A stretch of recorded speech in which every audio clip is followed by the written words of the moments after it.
యాత్రలో మొదటి మాసం దాదాపు అయిపోయింది.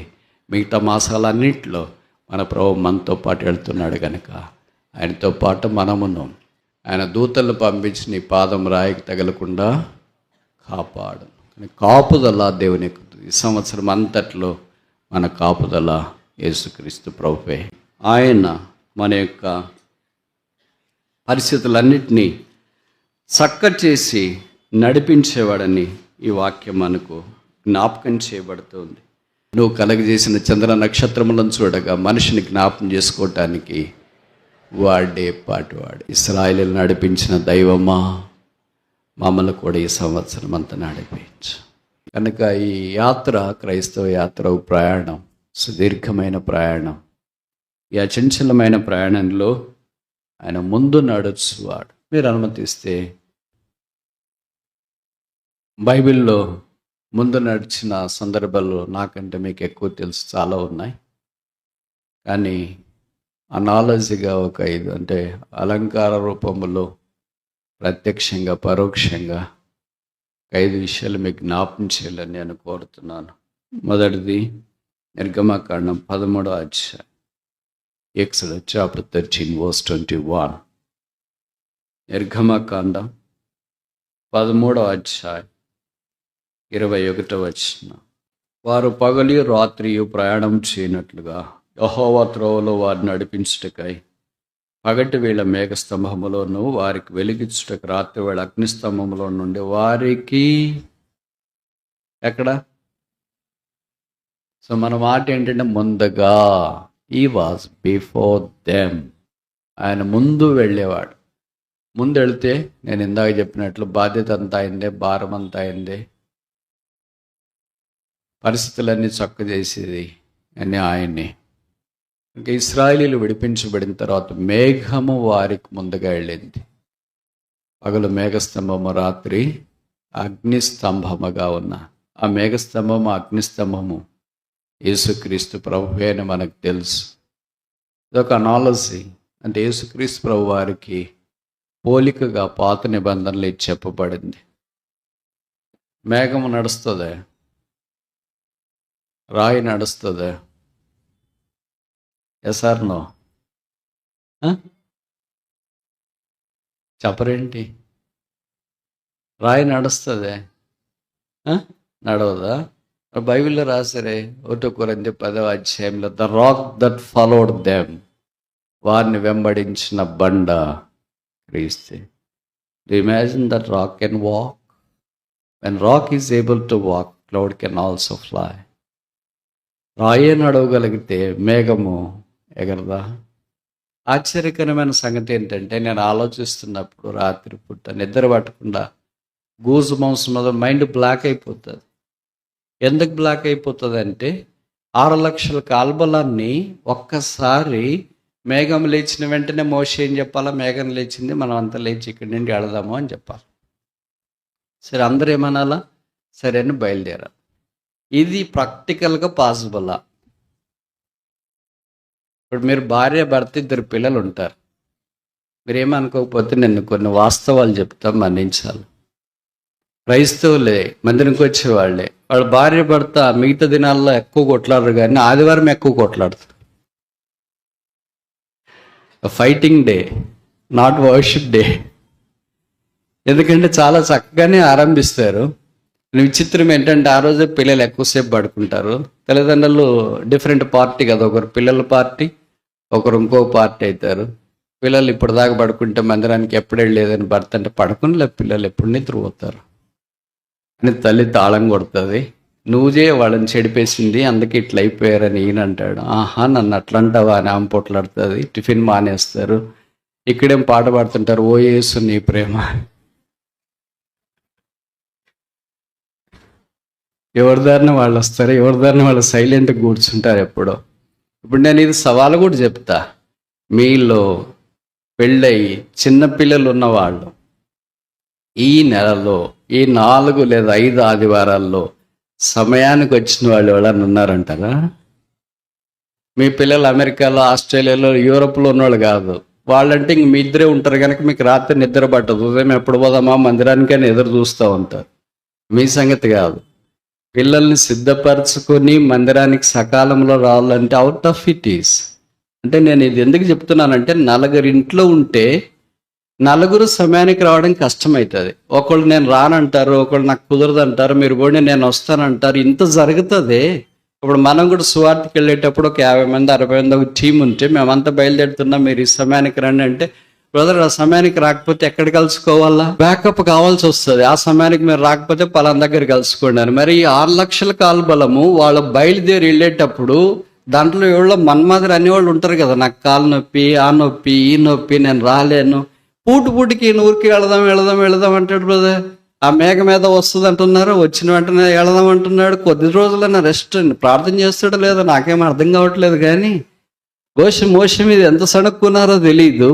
ఎందుకంటే మనం కొన్ని కంఫర్ట్ జోన్స్లో అలవాటు అయిన తర్వాత అక్కడి నుండి వెళ్ళాలంటే ఇష్టం ఉండదు. కానీ మేఘానికి అలాంటిది ఏం లేదు కదా. ఎప్పుడైనా మేఘం పైకి లేస్తుంది, ఎప్పుడైనా మేఘం ఆగిపోతుంది.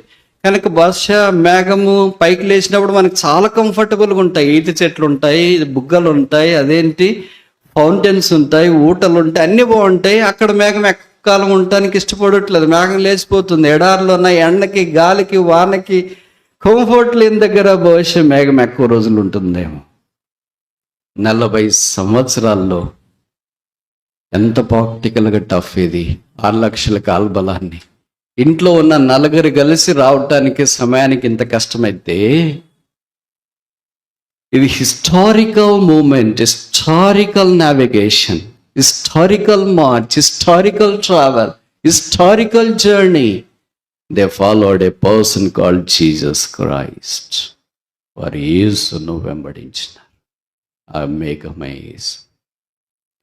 సో ఏసీ లేకుండా పాశ్చాత్య దేశాల్లో, ముఖ్యంగా మిడిల్ ఈస్ట్లో ఉండాలంటే వేసవికాలంలో చాలా చాలా కష్టం, ఇంపాసిబుల్. మీలో కొంతమందికి తెలియదేమో, మిడిల్ ఈస్ట్లో టాయిలెట్లో కూడా ఏసీ ఉంటుంది. Otherwise you cannot stay there. And Middle East is the home of luxuries. మీరు ఎక్కడైనా ప్రపంచంలో భూమి మీద లగ్జరీ చూడాలనుకుంటే, హౌ లగ్జరీ లుక్స్ లైక్ అని, it's a vulgar display of luxury. అర్థమవుతుంది నేను చెప్పే మాటలు. యూరప్లో కానీ, యూకేలో కానీ, ఆస్ట్రేలియాలో కానీ, యుఎస్ఏలో కానీ ఎక్కడ లేని లగ్జరీ, ఎంత రాసి పోసినట్లు ఉంటుంది మిడిల్ ఈస్ట్లో. That is the blessing. అది ఆశీర్వాదం. ఒకని ద్వారా భూమి మీదకి తీసుకురాబడిన ఆశీర్వాదం. అలాంటి పరిస్థితుల్లో వాళ్ళు ప్రయాణం చేయటానికి ఆ ఎండలు భరించలేము. ఎందుకంటే మామూలుగా ఇటు కళ్ళతో చూడలేము, అందుకే కూలింగ్ గ్లాసులు పెట్టుకుంటాం. అలాంటి పరిస్థితుల్లోనే 40 ఏళ్ళు పవర్ కట్ కాలేదా? మామూలు మనకంటే వేసవికాలం ఇప్పటి నుండి స్టార్ట్ అయితేనే cut cut cut cut cut cut. ఏమో ఏ గవర్నమెంటో, ఏ కరెంట్ ఆఫీసు, ఎప్పుడు కరెంటు పోతూనే ఉంటుంది అనుకుంటారు. బ్యాకప్లు తెచ్చుకుంటారు, జనరేటర్లు తెచ్చుకుంటారు. ఎప్పుడైతే బ్యాకప్ జనరేటర్ స్టార్ట్ చేస్తే అప్పుడు మళ్ళీ పవర్ ఆన్ అవుతుంది. ఇది సరే పవర్ ఆన్ అయింది కదా నీకు ఆఫ్ చేస్తే మళ్ళీ పవర్ పోద్ది. ఇలాగ 2-3 సార్లు ఏసీలోకి మన ఓపిక నశించిపోయి వస్తారు అని పోనే అనుకుంటాం. This is all human system. అయితే ప్రభు దగ్గరికి వచ్చేటప్పటికి 40 ఏళ్లలో ఏ రోజు మేఘం ఫెయిల్ కాలేదు, ఏ రోజు మేఘం ఆగిపోలేదు, ఏ రోజు ఏసీ స్విచ్ లేదు, రిమోట్ పని చేయట్లేదు, బ్యాటరీ పోయింది. మామూలు మనకి 1,00,000 కారణాలు ఉంటాయి కదా. ఇవన్నీ ఎవరైనా ఇంటికి పిలిచి బ్రదర్ రెస్ట్ తీసుకోండి అన్నప్పుడు ఏసీ పని చేయట్లేదు, ఈ రోజే పని చేయట్లేదు, రోజు పని చేయలేదు. అదే మరి ఆ రోజు పని చేయదు, మేము వస్తున్నాం కదా. This is a sad story everywhere, but that's not the sad story with God. దేవుని దగ్గరికి వచ్చేటప్పటికి స్టోరీ మనకు అలా కనిపించదు. ఎందుకంటే ఆయనే ఇశ్రాయేలుని నడిపించినాడు. ఇశ్రాయేలుని నడిపించిన దైవమా, మమ్మల్ని కూడా ఈ సంవత్సరం అంతా నడిపించు.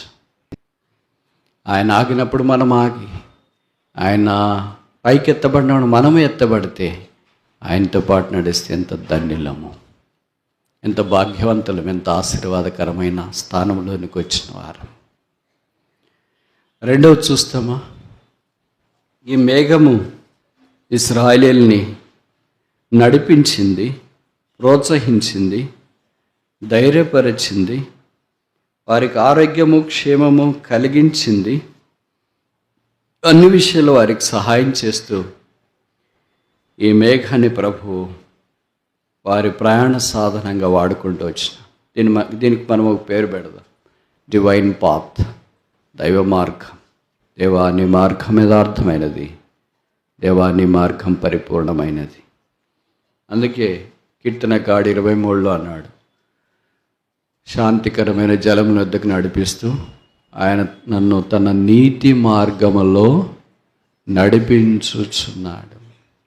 యేసుక్రీస్తు ప్రభువే ఆ మార్గం అన్న సంగతి మనకు తెలుసు.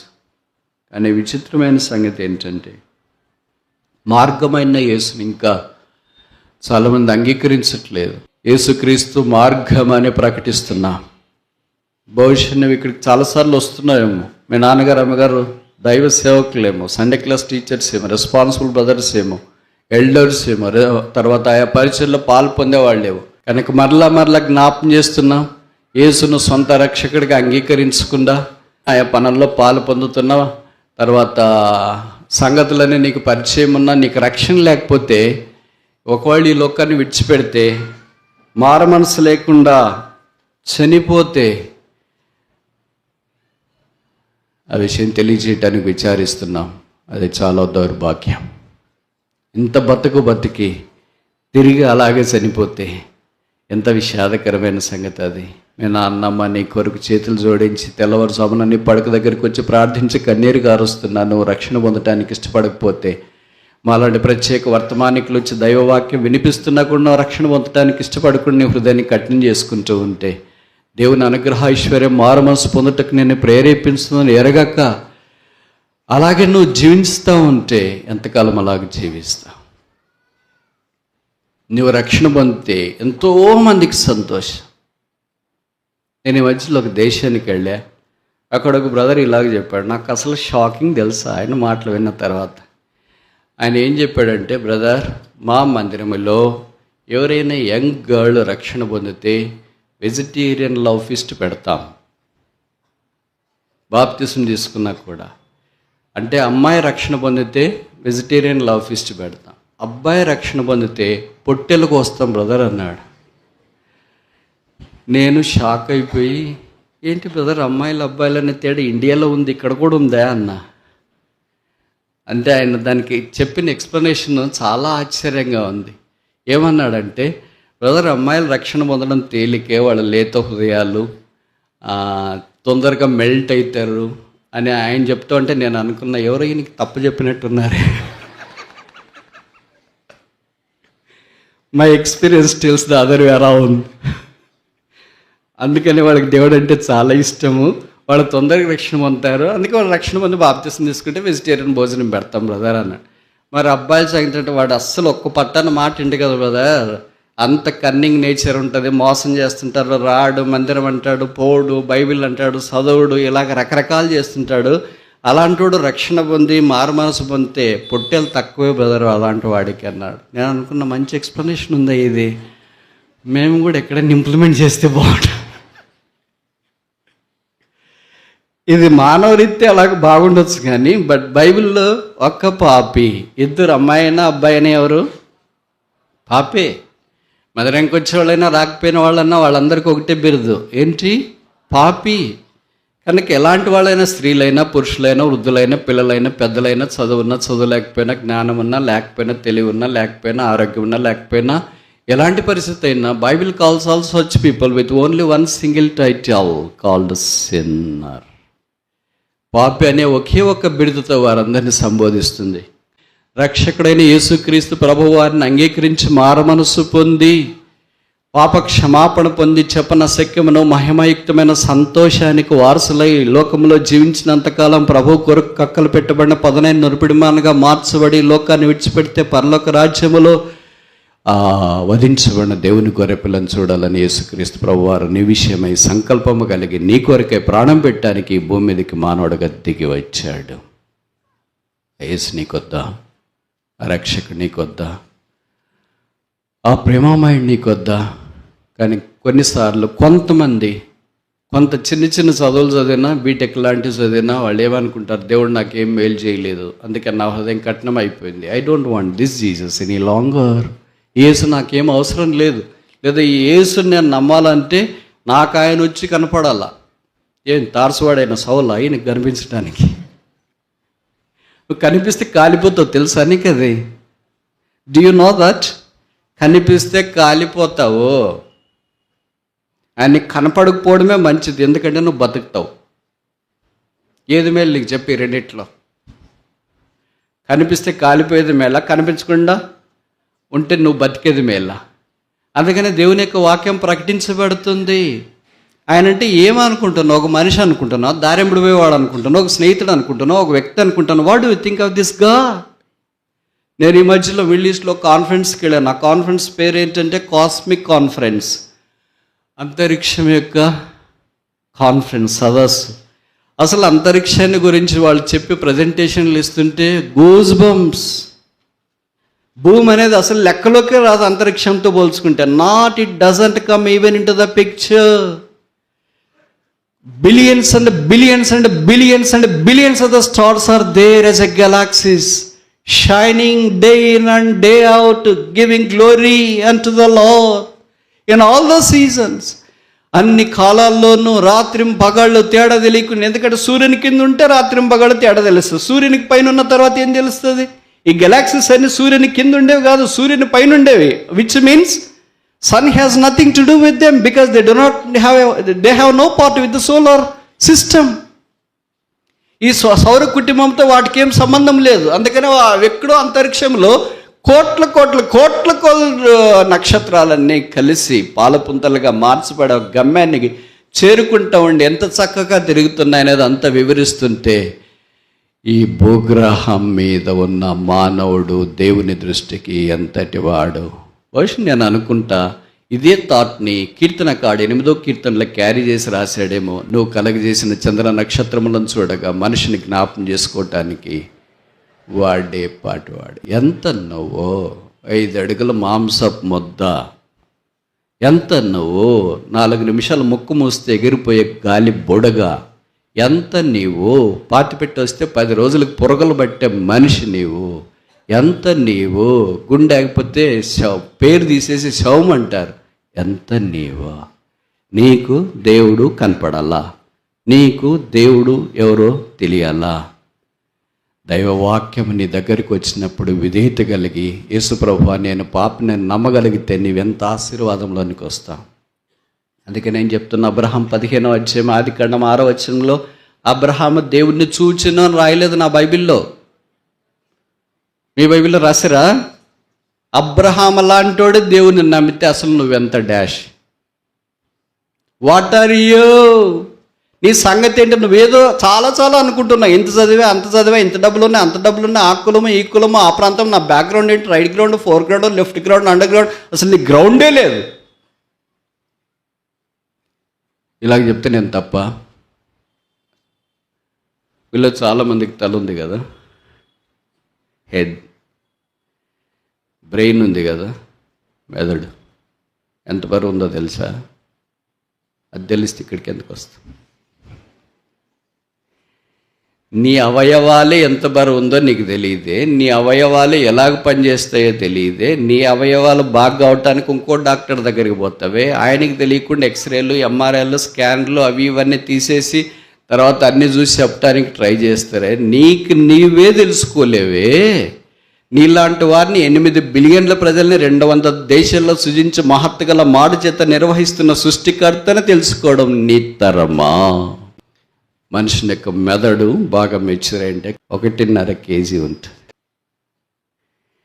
ఈ 1.5 కేజీలో ఈ ప్రపంచాన్ని అంతటిని సృజించిన దేవదేవుడు ఎవడనూ సమీపింపరాని మహామహిమల అమరత్వము కలిగి శ్రీమంతుడు, అద్వితీయుడు, సత్యదేవుడు, యుగములకు రాజు అయి ఉండి, రాజులకు రాజు, ప్రభులకు ప్రభు అయి ఉండి, సమస్తమును శక్తిగల మహత్తుగల మాటి చేత సృజించి నిర్వహిస్తున్న ఆ దేవుణ్ణి తెలుసుకోవడం వీలవుతుందంటారా?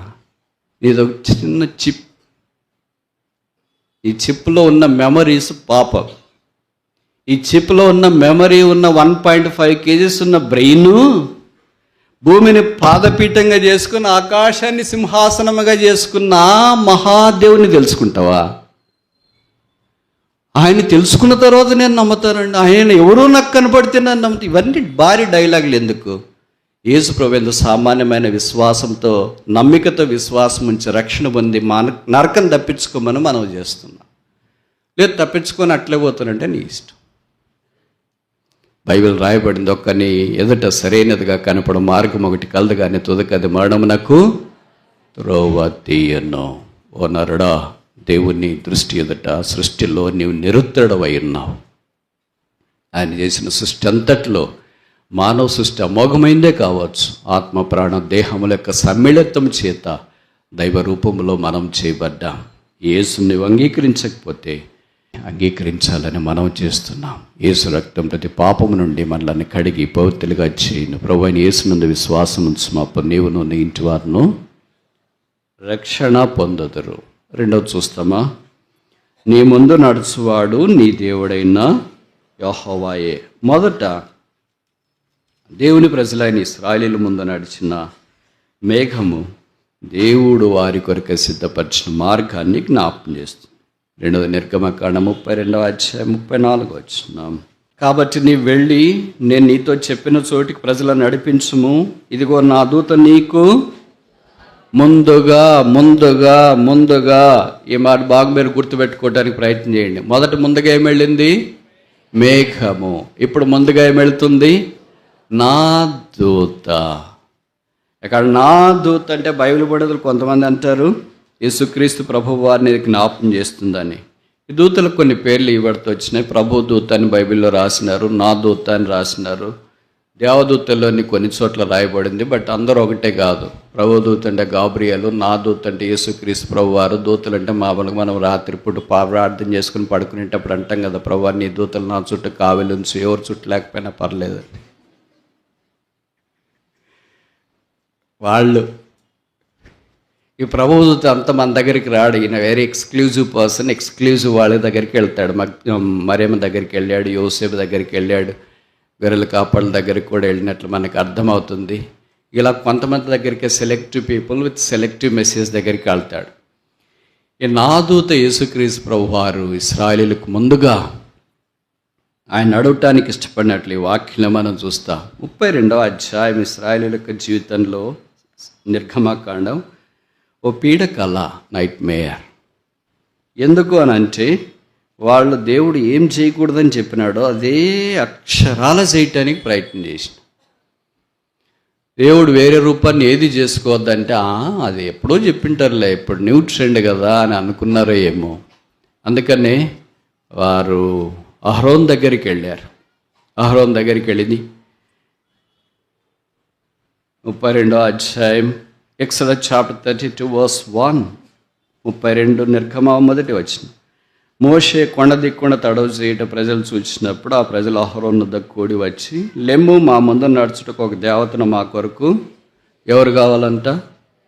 ఎవరు నడుస్తామని చెప్పినారు? తెలుగు అర్థం కాదు కదా, మీ అంత ఇంగ్లీష్ మీడియం. ఎవరు ముందు వెళ్తానని చెప్పారు? దేవుడు ముందు వెళ్తానని చెప్పాడు. కానీ వీళ్ళేమన్నారు? దేవుడు వద్దులే, దేవత వస్తే బాగుంటుంది అని. ఈ కాన్సెప్ట్ వాళ్ళకి ఎక్కడి నుండి వచ్చింది? అసలు ఈ ఒకాబులరీ ఎక్కడి నుండి వాళ్ళకి వచ్చింది? దేవత అనే ఒకాబులరీ ఎక్కడి నుండి వచ్చింది? ఐగుప్తులో నుండి వాళ్ళు బారో చేశారా? బహుశా వాళ్ళు అక్కడే ఉన్నారు కనుక పిరమిడ్లో అవి ఇవన్నిటిని గురించి తెలుసుకొని బారో చేసినారని మనం అనుకోవటానికి అవకాశం ఉంది. కాదు, వీళ్ళు ఎక్కడి నుండి బారో చేశారండి, ఎక్కడి నుండి కొనుక్కున్నారంటే, లేదా ఎక్కడి నుండి తీసుకున్నారంటే, ఆదికాండం 3వ అధ్యాయంలో మన పితరుల దగ్గరికి వచ్చినాడు సాతాను లేదా సర్పం. వచ్చి ఏమన్నాడంటే వాళ్ళతో, మీ దేవుడు ఈ తినవద్దని చెప్పిన ఫలమును తినొద్దని చెప్పాడా, లేదా నిషేధించే ఫలమును తినొద్దని చెప్పాడా?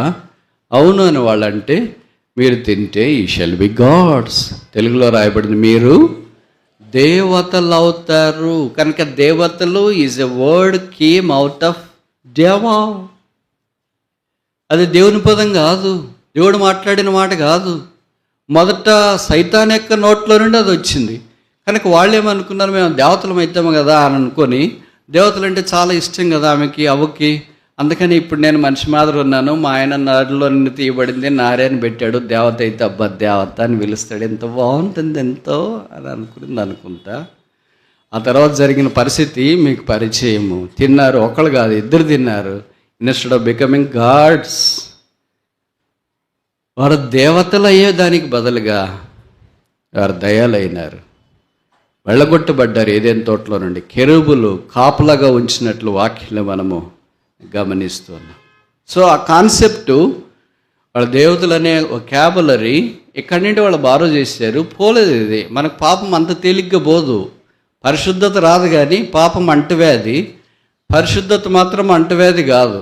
అందుకే పాపం ఒకళ్ళు చేస్తుంటే ఇంకోళ్ళు తేలిగ్గా వచ్చేస్తుంది.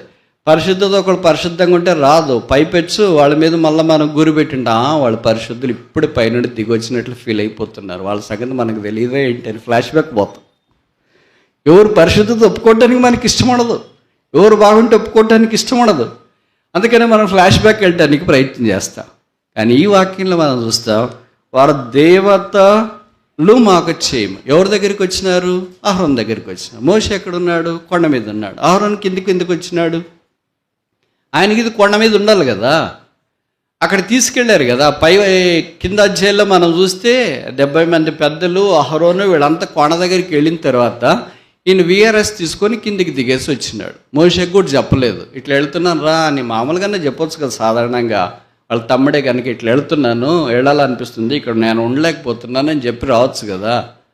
అట్లేం చెప్పలే, ఏముంది మావాడే కదా అని అనుకున్నాడు ఏమో ఆయన మీవాడు కావచ్చు కానీ ఆయన పిలిచిన దేవుడు మీవాడు కాడుగా. ఆయన మీ ఇంట్లో తమ్ముడు కావచ్చు కానీ ఆయన పిలిచిన దేవుడు మీ ఇంట్లో తమ్ముడు కాడుగా. కనుక మోషకి చెప్పకుండా VRS తీసుకొని కొండ మీద కిందికి వచ్చినాడు కనుక ప్రజలు ఏం చేశారు? ఆయన దగ్గరికి వెళ్ళారు. అదే కిందకి రాకుండా పైన ప్రజలు వెళ్ళిండే వాళ్ళు కాదు కదా.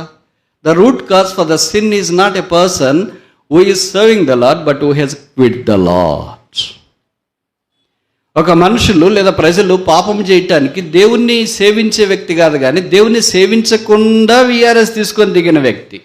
చాలామంది బిలీవర్స్ VRS తీసుకున్నారు, ప్రభువుని సేవించడానికి ఇష్టపడట్లేదు. VRS అంటే తెలుసు కదా మీకు, అంత కరెక్ట్గా ఎట్లా చెప్తున్నారు? సో వాలంటీర్గా వాళ్ళు రిటైర్మెంట్ తీసుకున్నారు అంటే ఉద్యోగంలో, గవర్నమెంట్ ఉద్యోగంలో తీసుకోవచ్చేమో, ఆఫర్లు పెడతారు. ప్రభు దాంట్లో కూడా తీసుకున్నారు. ఇంక ఇప్పటి నుండి మందిరానికి పోను, ఇప్పటి నుండి బైబిల్ చదవను, ఇప్పటి నుండి ప్రార్థన చేయను, ఇప్పటి నుండి సేవకుల్ని, ఇప్పటి నుండి కిచెన్లో పని చేయను, ఇప్పటి నుండి చెప్పులు స్టాండ్, ఇప్పటి నుండి వ్యాను, ఇప్పటి నుండి ఇంకేం చేయను. ఎవరు చెప్పారు నువ్వు VRS తీసుకోమని? అపాయింట్ చేసిన ఆయన చెప్పాడా? నిన్ను ఎక్కడ పిలిచిండేది? కొండ మీదకి రమ్మని పిలిస్తే కొండ మీద ఉన్నాడు, కిందికి ఎందుకు వచ్చావా అని దేవుడు చెప్పాడా? మీ తమ్ముడు చెప్పినాడా? ఎవరు చెప్పారు కిందికి రమ్మని? పోనీ పిల్లలు ఇజ్రాయేల్ రమ్మని చెప్పారు? లేదు, ఈయన VRS తీసుకొని కిందికి వచ్చాడు కనుక కిందికి వచ్చినాడు కదా అని ప్రజలంతా ఏం చేశారు? అహరోన్ దగ్గరికి వెళ్ళారు. వెళ్ళిన వెంటనే ఈయన బుద్ధికి చెప్పాలి కదా, మోషే వచ్చిన తర్వాత మాట్లాడి చెప్తాంలేండి అని సెల్ఫ్ డెసిషన్ తీసుకున్నాడా? మనకి అసలు లెక్క, నేను చెప్తే మా తమ్ముడు విండా ఏంటి?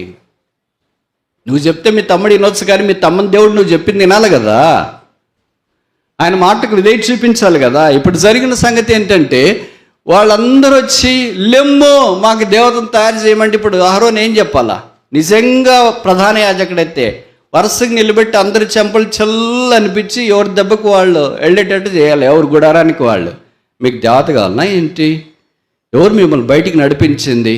అసలు యెహోవా అంటే ఎవడు? ఉన్నవాడు అన్నవాడు, ఆయన మిమ్మల్ని నడిపిస్తాడు కానీ దేవతలు కావాలని వచ్చారు ఏమనుకుంటున్నారు మీరు అని వాళ్ళకి చెంప చల్లు వాయించి తిట్టి బెదిరించి తర్వాత వాడిని గద్దించి పంపించడానికి బదులుగా ఈయన ఎంత పీపుల్ ఫ్రెండ్లీ అంటే, కొంతమంది పీపుల్ ఫ్రెండ్లీ మినిస్టర్స్ ఉంటారు, ప్రజలు ఏం చెప్తే అది అట్లనా ఇట్లనా అంటారు. Why you're a people friendly minister? People friendly minister అంటే ఎక్కడికి వెళ్తావో కింద తెలుస్తుంది.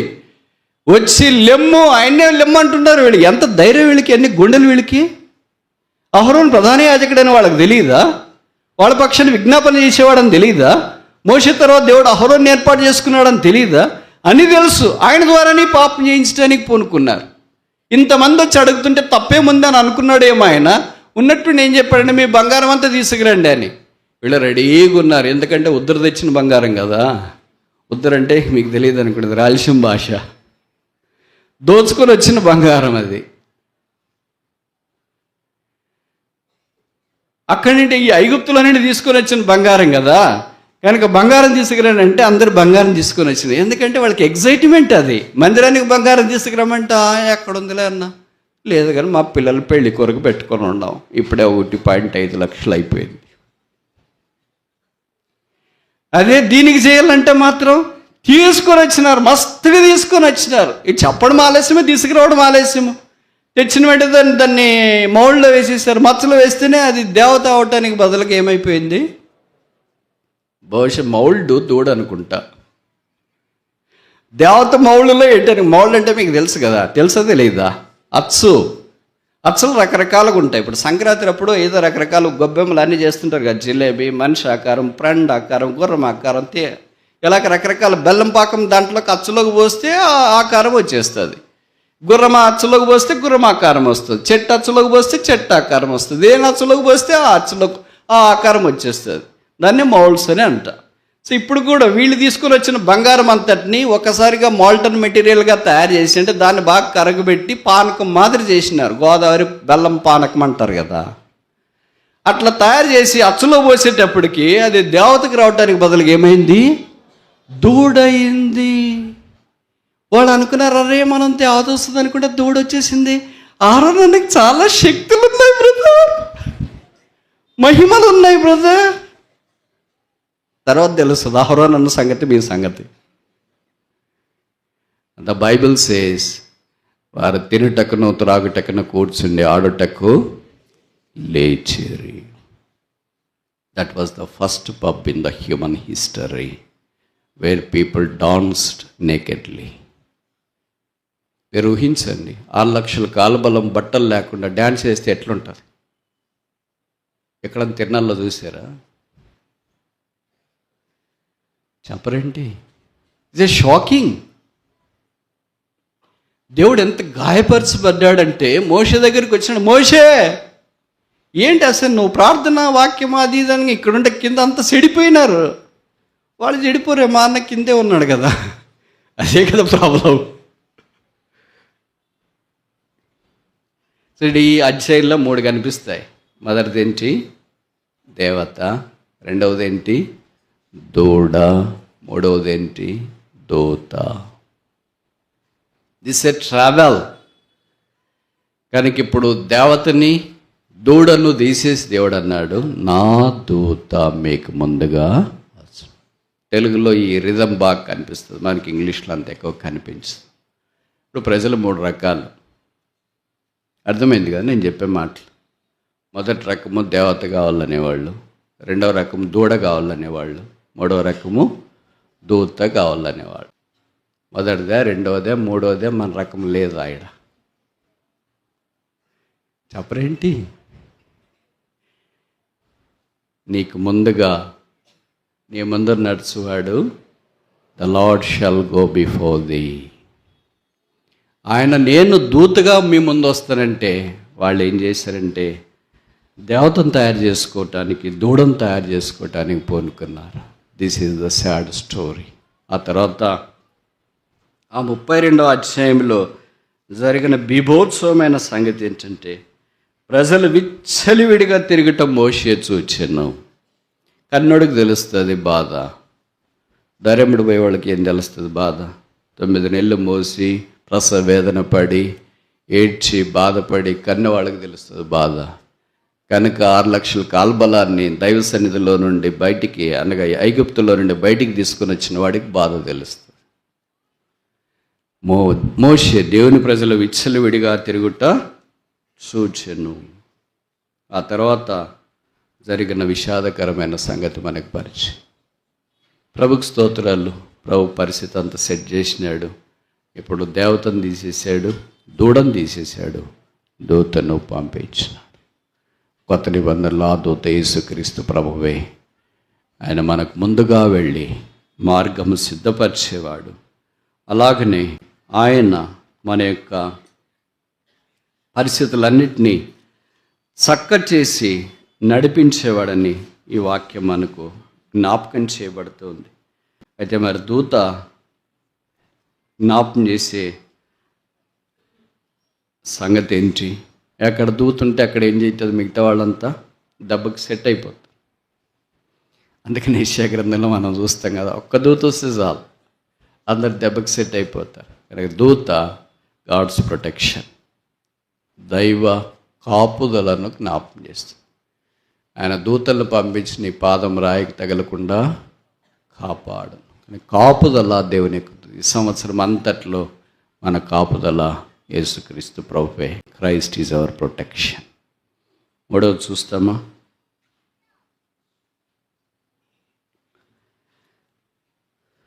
యెహోషువ 3వ అధ్యాయం 6వ వచనం. Jashuva chapter 3 verse 6.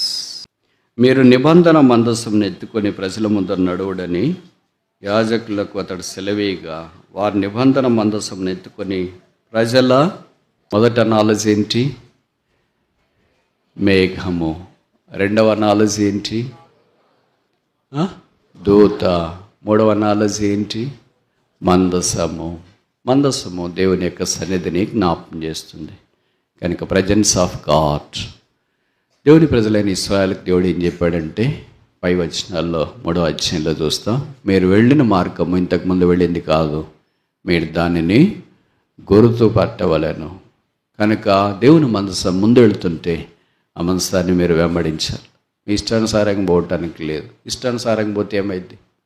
మందసానికి ముందు పోతామంటే ఏమైద్ది? చెప్పరేంటి ఏమవుతుంది? యేసుప్రభు వారికి కూడా కొంతమంది మనం సువార్తలో చూస్తాం, కొందరు ముందుగా నడుచుచుండిరి అంట. మనలాంటి వాళ్ళు ఉంటారు కదా, యేసుప్రభు దినాల్లో కూడా ఉన్నారు. ఆయనకు వెనక నడిచి యేసుప్రభు చెప్పిన మాట ఏంటంటే, మార్కు 1:17 ఫాలో మీ, నన్ను వెంబడించడే అన్నాడు. వీళ్ళు ఏం చేసినారంటే, you follow us. This is a sad story very rare. ప్రభు మనల్ని వెంబడించినట్టే మనం ఏం చెప్తామంటే, ప్రభు నువ్వే మమ్మల్ని వెంబడించి మేము ముందు పోతున్నాం. అందుకే బైబిల్లో రాయబడింది, వీళ్ళు ముందు పోతారు సువార్తల్లోన. ఎవడన్నా వచ్చి మా వాళ్ళకి ప్రార్థన చేయండి, బాగలేదు మా పిల్లలు ఇలాగ వస్తుంటే వాళ్ళందరినీ ఏం చేస్తున్నారు, అంతా గద్దించేస్తారు. మిలిటరీ అన్న వస్తున్నాడు అని.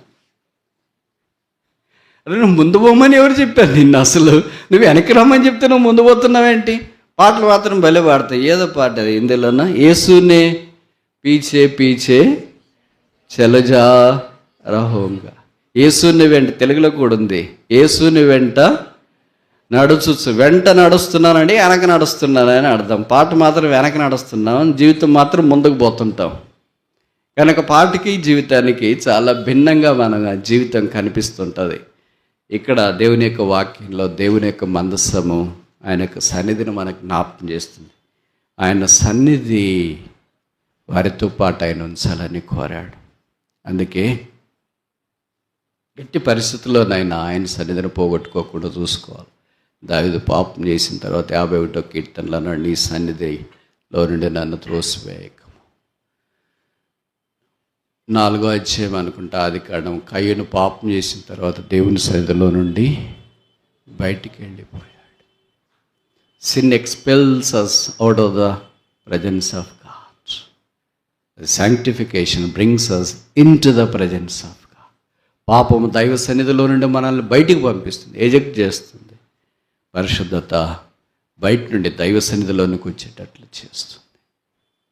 ఒక విశ్వాస దైవ సన్నిధి. నేను ఎప్పుడు మీకు చెప్తుంటా కదా, ఈరోజు కూడా చెప్తా, the difference between Christian faith and non Christian faith is this. And there are N number of differences between Christian and non Christian faith.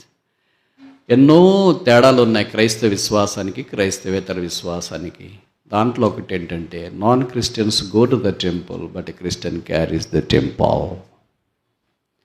క్రైస్తవేతరుడు దేవాలయం దగ్గరికి వెళ్తాడు, యేసు ప్రభు ఎందు విశ్వాసం ఉంచిన క్రైస్తవుడు దేవాలయాన్నే మోస్తాడు. 1 కొరింథీ 3:16 మనం చూస్తాం, no ye not that you are the temple of the Lord and the Holy Spirit dwelleth in you. మీరు దేవుని ఆలయమై ఉన్నారని, దేవుని ఆత్మ మీలో నివసించున్నాడని మీరు ఎరగరా. Every believer is a temple of God. ప్రతి విశ్వాసి దేవాలయం, ప్రతి క్రైస్తవ ఇల్లు దేవాలయం. అయితే మరి ఇక్కడ మందిరానికి ఎందుకు వస్తున్నాం బ్రదర్ అంటే, it's a corporate temple of God. నా మందిరము సమస్త జనులకు.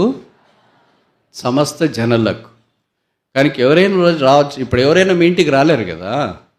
ఎవరైనా వచ్చి మీ ఇంట్లో మేము ఇంటికి ప్రార్థన చేసుకుంటాం అన్నా అక్క అంటే వాళ్ళు ఏం చెప్తారు, వద్దులేనా మీ ఇంట్లోనే ప్రార్థన చేసుకోండి, కావాలంటే మేమే వచ్చి మీ ఇల్లు తాళం తెచ్చి శుభ్రం చేస్తాము అని అంటే. ఎవరు హూ విల్ ఎంటర్టైన్ అదర్స్? వేరే వారిని ఎవరు ఎంటర్టైన్ చేస్తారు? ఎవరు ఎంటర్టైన్ చేయరు. కనుక అందరి కొరకు అందుబాటులో ఉండటానికి కొరకు దేవాలయం అనేది లేదా దేవుని నివాస స్థలం అనేది ఏర్పాటు చేయబడిందని మనకు పరిచయం. కనుక మూడవది ఏంటంటే దేవుని యొక్క సన్నిధిని త్రోసివేయటానికి ప్రయత్నం చేయవద్దు. నాలుగవది, వీడు పాత నిబంధనలోనే చెప్తున్నారు, కొత్త నిబంధన తెలియదేమో బ్రదర్కి అనుకుంటారు. నిజంగా నాకు రెండు సరిగ్గా తెలియదు, కానీ కొత్త నిబంధనలో కూడా ఒక రెండు విషయాలు మీకు జ్ఞాపకం చేయడానికి నేను ప్రయత్నం చేస్తాను. జాన్ చాప్టర్ 10:4, యోహాను సువార్త 10:4. మరియు అతడు తన సొంత గొర్రెలన్నింటినీ వెలుపలికి నడిపించినప్పుడెల్లా వాటికి వెనక నడుచును అని రాసినారా? ముందుగా నడుచును. What a soothing word it is. ఎంత ఆదరణకరమైన మాట ఇది. వాటికి ముందుగా నడుచు. ఆయన ముందు నడుస్తున్నాడు కనుక వీధి కుక్కలు వస్తాయా, తోడేళ్ళు వస్తాయా, పులులు వస్తాయా, ఎలుగుబంట్లు వస్తాయా, ఏమొచ్చినా ఆయన అంతా చెక్ చేసి మార్గాన్ని సిద్ధం చేస్తాడు. ఈ కాపరి మంచి కాపరి, ఈ కాపరి ప్రధాన కాపరి, ఈ కాపరి గొర్రెల కాపరి, ఈయన జీతగాడు కాదు. కనుక శత్రువు లాంటి తోడేళ్ళు లాంటి వస్తే ఆయన పారిపోడు. ఆయన వాటిని ఓడించి ఆయన ముందు వెళ్తున్నప్పుడు ఇంక మిగతావన్నీ ఎందుకు వస్తాయి? తోడేళ్ళు అవన్నీ దూరం నుండి చూస్తున్నాయి, ఎవరు ముందు వెళ్తున్నారో చూసి.